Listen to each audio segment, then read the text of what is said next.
يحاسب الله من اجل كفة ميزان لم تمسح قبل البيع. ما هذا؟ ما هذا؟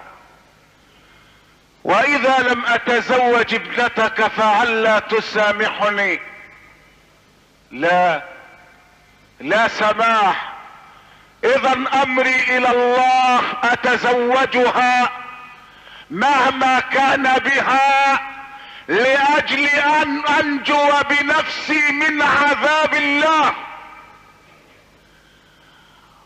وقبل ان يتم عقد الزواج قال والدها لثابت: اعلم يا ثابت ان ابنتي عمياء العينين صماء الاذنين بكماء اللسان قعيدة كسيحة لا تتحرك. واخذت الرجل اغفاءة شديدة كأنها سكرة الموت. كل هذا من اجل نصف تفاحة.